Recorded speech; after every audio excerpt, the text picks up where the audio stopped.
Queridos estudiantes, les doy la bienvenida a la teleclase número 4 de la asignatura Derecho de la Integración Regional. Este módulo 4 hace referencia al contenido de la unidad número 4 de la materia y sin duda es la unidad que contiene los elementos fundamentales que hacen ya específicamente al derecho de la integración regional como subconjunto de normas específicas generadas a partir de los procesos de integración regional. De allí que vamos a estudiar en este módulo algunas características específicas de esta normativa, de este cuerpo normativo, tratando de distinguirlo específicamente de las características que revisten los derechos internos. En este sentido, los procesos de integración regional generan, como decíamos, una serie de órganos con características supranacionales que son absolutamente necesarios para poder generar derecho que tenga las características necesarias para configurar lo que los autores denominan derecho de la integración regional o derecho comunitario. En el caso específico de la Unión Europea se denomina derecho de la Unión Europea. En sí, precisamente como está destinado a regular una situación particular, que se diferencia estrictamente del derecho tanto internacional como del derecho interno de los estados, es que también este derecho va a tener características diferenciadas y específicas en función de esa realidad a la que está destinada a regular. En este sentido, debemos señalar que como características novedosas, en sí es posible hablar de la primacía, del efecto directo y de la aplicabilidad directa como particularidades que sin duda impactan en las relaciones que este derecho tiene con los diferentes ordenamientos jurídicos nacionales. A su vez, también en esta unidad vamos a analizar las características y la importancia que tienen las diferentes fuentes normativas del derecho de la integración regional. Esto es, vamos a distinguir lo que configura el llamado derecho primario, del derecho secundario, del derecho complementario y de las demás fuentes normativas subordinadas, entre las cuales es posible mencionar la costumbre, los principios generales del derecho, la doctrina y la jurisprudencia, entre otras. Finalmente, en esta unidad también vamos a identificar a cada tipo de fuente normativa en particular, tratando de enunciar los instrumentos normativos principales que comprenden en los dos esquemas de integración más importantes para nuestra asignatura, esto es la Unión Europea y el Mercosur, destacando sus similitudes y divergencias en función de los diferentes grados de institucionalidad que han alcanzado cada uno de estos procesos. Es decir, si bien vamos a enunciar las características generales que reviste el derecho de integración regional, es importante tener en cuenta que fundamentalmente nos estamos refiriendo a las características que este derecho reviste en el marco del proceso de la Unión Europea. En el caso del Mercosur, como vamos a ver, en todos los casos estas características tienen una serie de condicionamientos y limitaciones que hacen o que simplemente reflejan en realidad las dificultades por las cuales atraviesa el proceso en materia institucional y que dificultan su funcionamiento. Esto tiene que ver en realidad con la naturaleza de los órganos creados, en donde la supranacionalidad, como dijimos, es una característica en realidad bastante limitada de los mismos. Eso hace entonces que predominen las características internas, esto es la normativa interna de cada uno de los estados, y que ello entorpezca el procedimiento de incorporación de las normas y la plena vigencia de los mismos respecto a los ciudadanos que integran los diferentes estados. Vamos a comenzar entonces con el análisis de estas características teóricas relativas al derecho de la integración regional.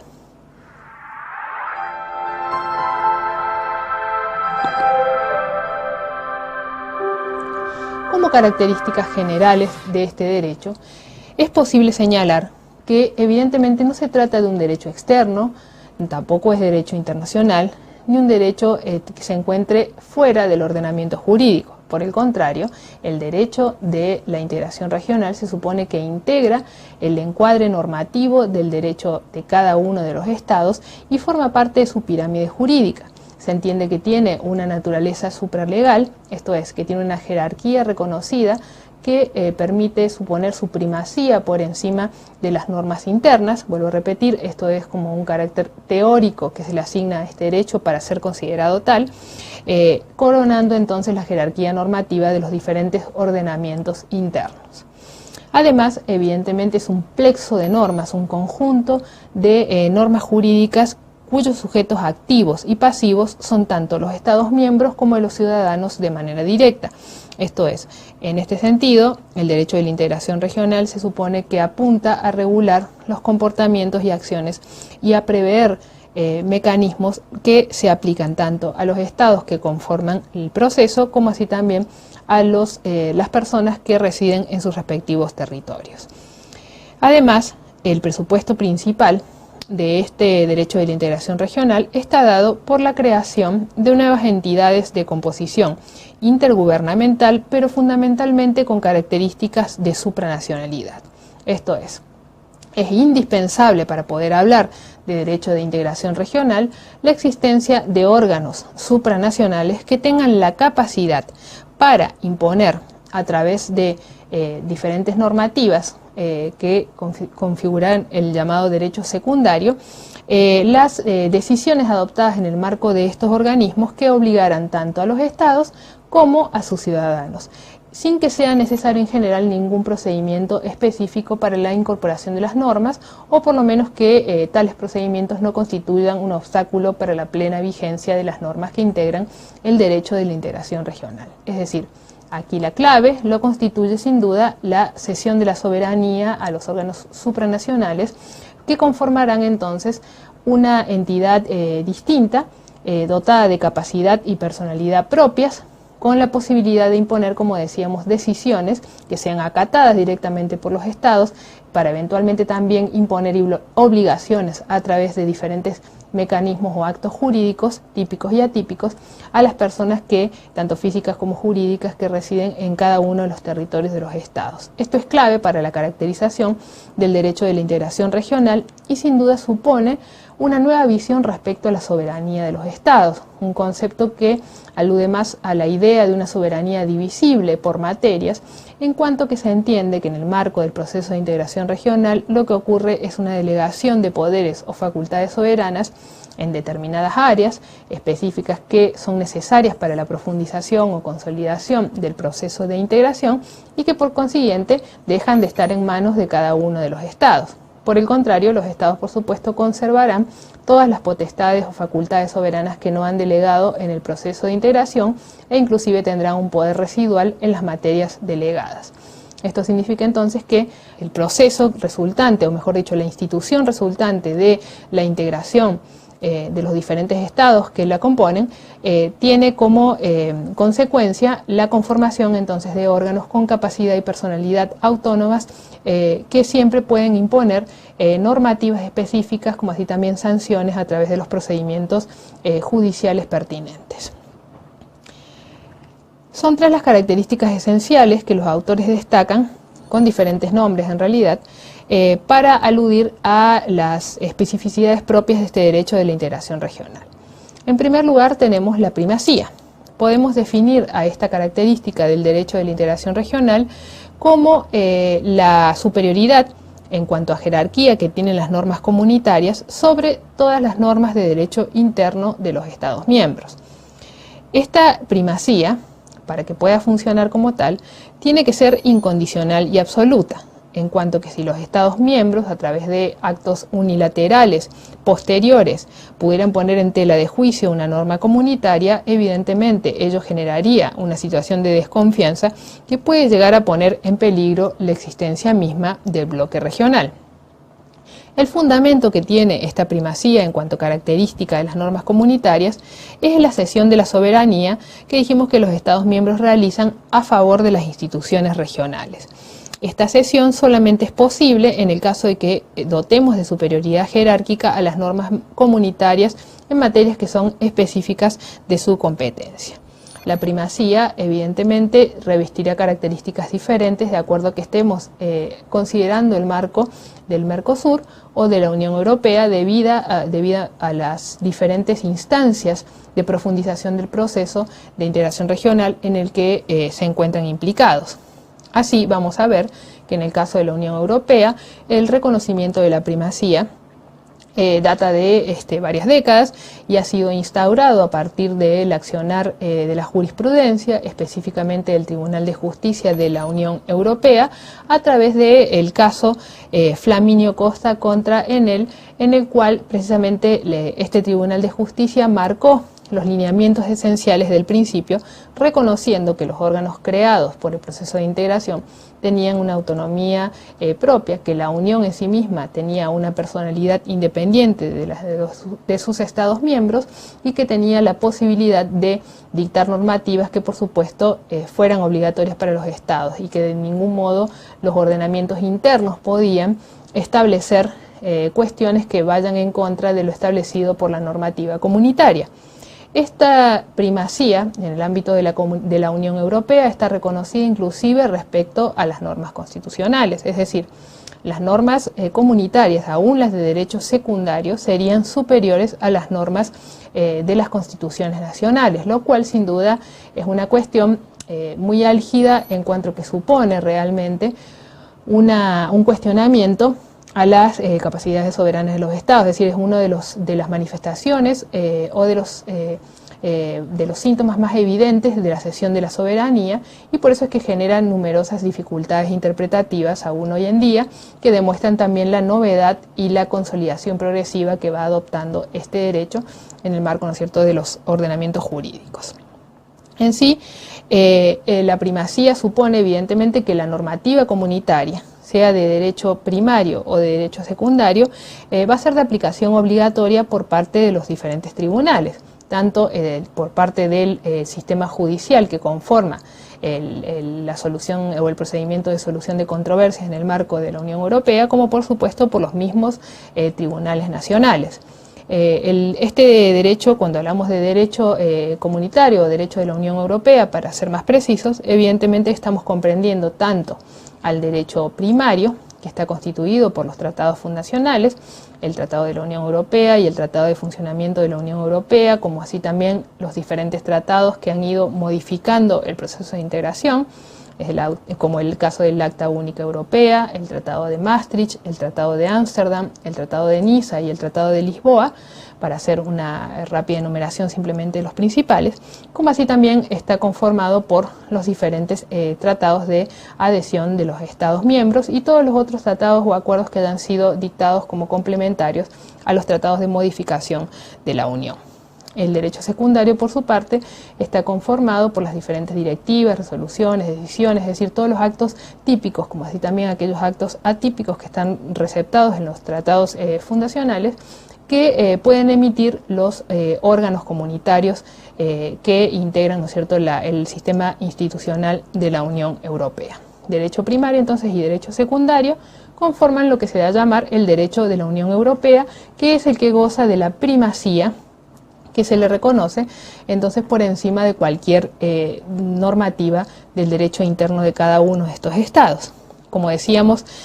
así como es de aplicación judicial obligatoria, ello también supone que los Estados miembros tienen la responsabilidad y la obligación de eliminar de sus ordenamientos internos cualquier tipo de restricción o contradicción que estas normas tengan respecto al derecho comunitario. De esa manera es la única forma de garantizar la plena vigencia del derecho en el marco, ¿no es cierto?, de la Unión Europea. Es decir, compromiso por parte de los Estados de modificar sus legislaciones para adecuarlos a la normativa y, por supuesto, aplicación por parte de los poderes judiciales, tanto en el ámbito de la Unión como en los ámbitos domésticos, de la normativa comunitaria, por encima de cualquier tipo de disposición que tengan las normativas internas, incluyendo las normas constitucionales. Vamos a hacer una pequeña pausa para continuar analizando las características que reviste la primacía en el marco del derecho del Mercosur. Muchas gracias.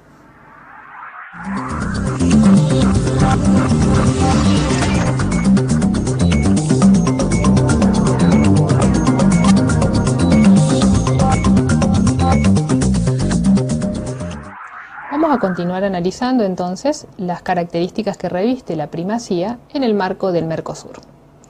Específicamente debido a la baja institucionalidad que tiene este proceso y precisamente a las características institucionales escasamente supranacionales de sus órganos, es que precisamente en el ámbito del Mercosur no se da esta primacía entendida como una supremacía plenamente reconocida de las normas comunitarias por sobre los derechos internos, que supone, como decíamos, la posibilidad de que los estados, mejor dicho, los tribunales de los diferentes estados puedan invocar y aplicar esta normativa de manera obligatoria, como así también la posibilidad de que los estados tengan que adecuar sus diferentes normativas a estas normas para impedir una contradicción. En el ámbito del Mercosur, de acuerdo con Edmer Jian, que es uno de los autores que tratamos en la bibliografía de la materia, este principio no se encuentra incorporado al derecho comunitario del Mercosur, porque precisamente no existe tal supremacía reconocida por los estados, no hay una aplicación obligatoria por parte del Poder Judicial, ni tampoco los Estados miembros en realidad han hecho una adaptación o modificación de sus normativas para poder adaptarlas al contenido de la normativa comunitaria. Por el contrario, para Freeland, el otro autor que es parte de la bibliografía obligatoria de la asignatura, hay una primacía parcial en el caso de la República Argentina. Recordemos específicamente que a partir de la reforma constitucional de 1994, el artículo 75, inciso 24, al describir las atribuciones del Congreso, señala que constituye precisamente una atribución el reconocimiento, la ratificación de los tratados de integración que delegan precisamente capacidades o facultades supranacionales, de tal manera que se consideran con una jerarquía superior a las leyes las normas que sean dictadas en consecuencia. Es decir, es parcial la primacía en relación a nuestra República Argentina, en cuanto que hay una superioridad legal, de acuerdo con lo establecido por el artículo 75, inciso 24, de la normativa comunitaria en relación a las normas de derecho interno, pero al mismo tiempo es parcial en cuanto que se preserva la superioridad de la Constitución. Es decir, que las normas de derecho comunitario tendrían una jerarquía infraconstitucional. Respecto a la segunda de las características relativas al derecho de la integración regional, nos referimos al efecto directo. Este efecto directo puede ser definido como la característica que tienen las normas del derecho de integración regional para generar derechos y obligaciones para los ciudadanos de los Estados miembros. Es decir, es la posibilidad directa de que las normas del derecho de integración sean capaces de obligar o establecer obligaciones para tanto los estados como para los ciudadanos, como así también reconocerle derechos a estos en ese marco. Evidentemente eso ayuda o favorece al proceso de reconocimiento y vigencia del derecho de la integración regional, en cuanto que le permite al ciudadano poder invocar directamente las normas que forman parte de este derecho ante los órganos jurisdiccionales, tanto del ámbito de la Unión como de los respectivos tribunales nacionales. En realidad, dentro del efecto directo hay que distinguir dos tipos. Un efecto directo vertical, que tiene que ver con la posibilidad de los particulares de invocar ante los órganos jurisdiccionales de sus respectivos estados los efectos inmediatos que se desprenden de una obligación impuesta a los estados miembros por una norma comunitaria. Esto es más claro y en general en los procesos en donde hay desarrollo de derecho de la integración regional hay algún grado de reconocimiento de este efecto directo vertical que en realidad es bastante limitado en el ámbito del Mercosur, como veremos enseguida, mientras que se puede considerar mucho más desarrollado o avanzado en el marco de la Unión Europea. Y un efecto directo también de naturaleza horizontal, que este sí sufre limitaciones en realidad en ambos procesos, que consiste en la posibilidad de que el particular pueda invocar frente a otros particulares las normas del derecho comunitario, es decir, que en un procedimiento interno ante sus tribunales domésticos pueda invocar la obligatoriedad de las normas del derecho comunitario y la imposición de obligaciones respecto al resto de los ciudadanos y no específicamente en relación al Estado. Veamos cómo funciona este efecto directo en cada uno de los procesos de integración que estamos estudiando. En primer lugar, y en relación a la Unión Europea, Hay que aclarar que el efecto directo no está reconocido ni en el Tratado de Funcionamiento de la Unión Europea ni en el Tratado de la Unión Europea, sino que se trata de un principio desarrollado y asentado por la jurisprudencia del Tribunal de Justicia de la Unión Europea, específicamente en el fallo Wangen en Los del año 1963. ¿Qué es lo que dice a este respecto el Tribunal de Justicia? Bueno, implica básicamente que los particulares tienen derecho a invocar ante los tribunales ordinarios de sus respectivos países todas las disposiciones del derecho de la Unión y los derechos evidentemente que estos les confieren de manera directa, como así también las obligaciones emanadas de tales normas. Ello supone, por lo tanto, por un lado, la facultad de los particulares para exigir a sus jueces nacionales el reconocimiento de tales derechos conferidos por el derecho primario y secundario, como así también la correlativa obligación que tienen los jueces nacionales de aplicar estas normativas de derecho primario y secundario que conforman el derecho de la Unión Europea de una manera obligatoria, de tal manera que no es necesario que el particular inclusive las invoque para poder proceder a su aplicación, es decir que procedería de oficio. En este caso, es necesario reconocer que no hay un alineamiento claro, precisamente por ser un efecto reconocido fundamentalmente a partir de desarrollo jurisprudencial, respecto a cuándo se le reconoce una norma este efecto directo. En algunos casos el Tribunal de Justicia Europea se ha referido a las funciones, a la forma, a las características, al tipo de derechos reconocidos. Sin duda, no hay un criterio definido, pero es indudable que sí es necesario que la norma sea obligatoria, es decir, que no establezca condiciones que puedan ser dejadas de lado por los estados o los particulares. En el caso del Mercosur, en Mejía señala que si bien esta característica no se encuentra explícitamente reconocida para los habitantes de los Estados miembros del Mercosur, en realidad hay muchas posibilidades de participación de los particulares en la aplicación de las normas comunitarias, y ello procede tanto con relación a la creación misma de las normas, porque los particulares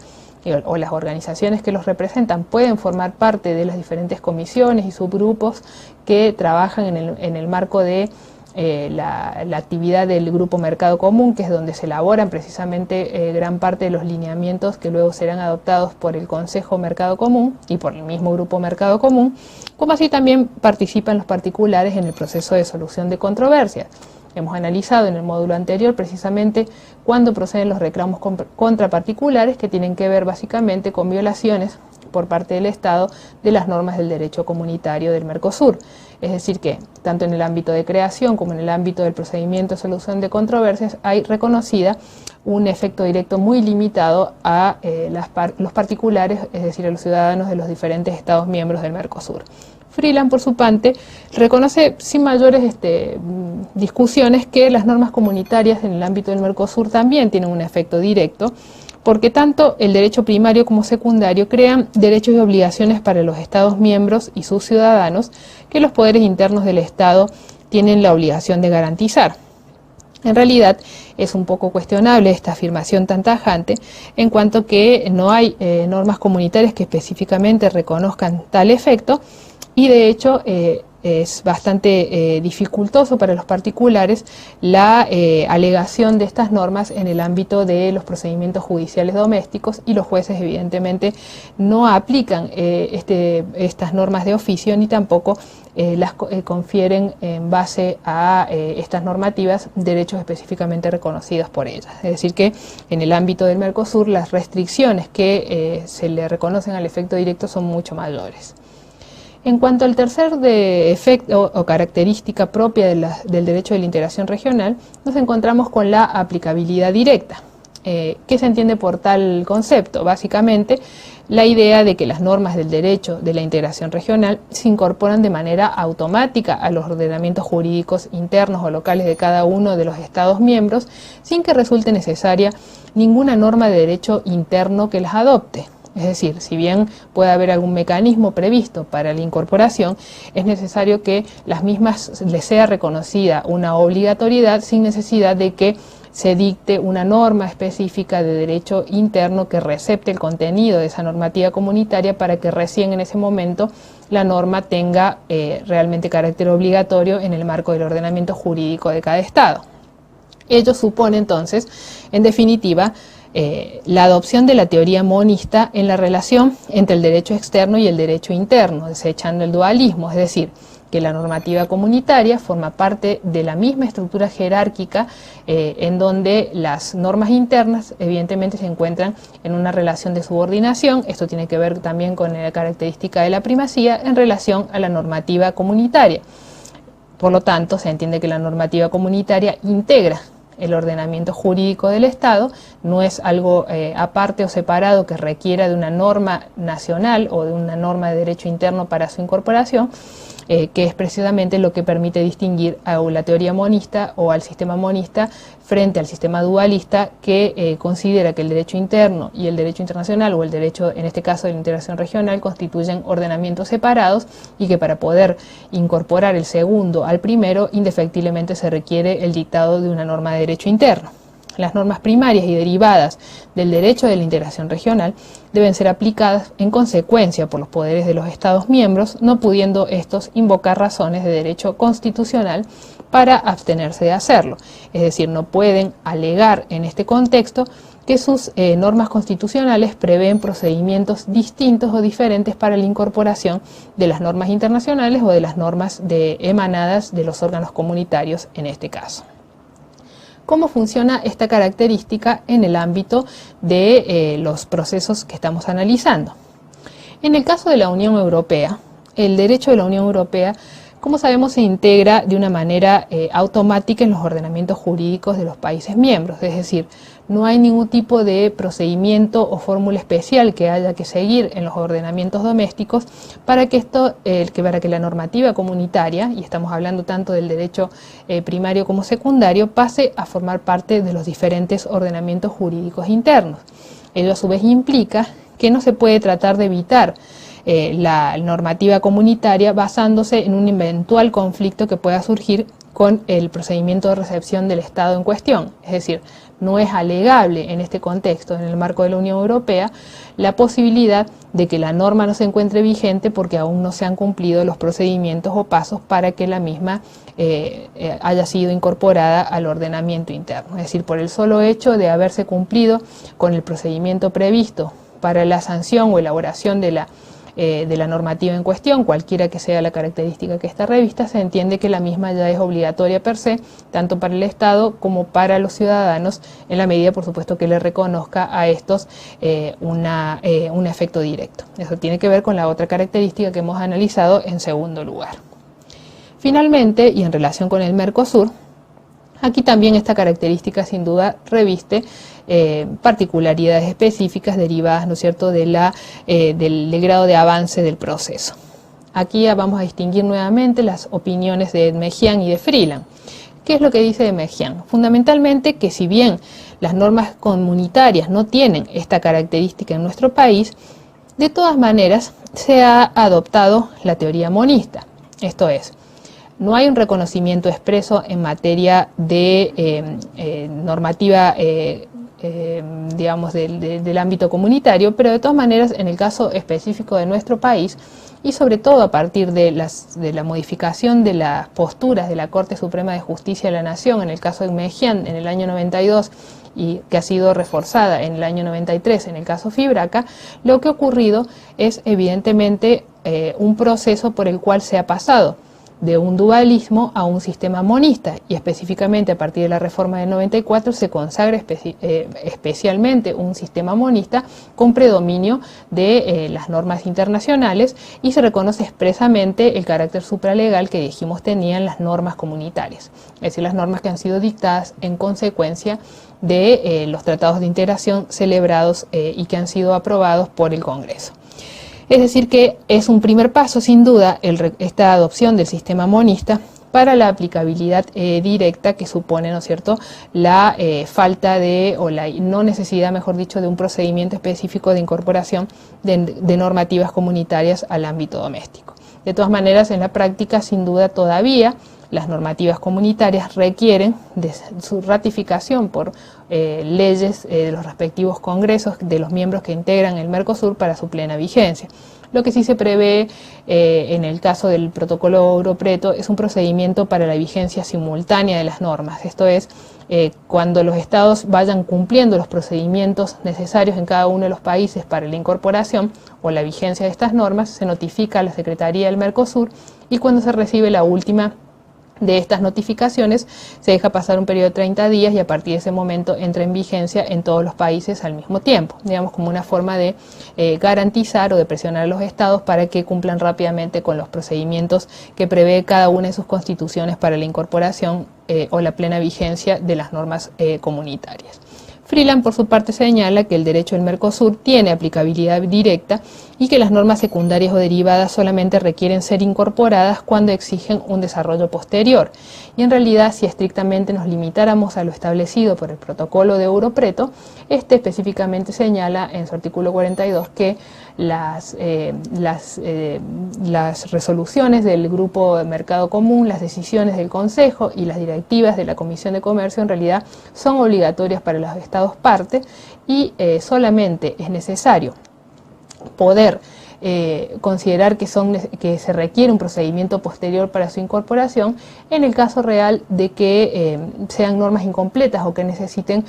ser aclaradas o desarrolladas específicamente dadas las características que las mismas revisten. Es decir que estrictamente hablando, en el protocolo de Euro-Preto hay un reconocimiento de esta aplicabilidad directa, aun cuando en la práctica no funcione de esa manera. Damos por concluida entonces esta cuarta teleclase, agradecemos a todos su presencia y esperamos que haya sido de su agrado y interés. Muchísimas gracias.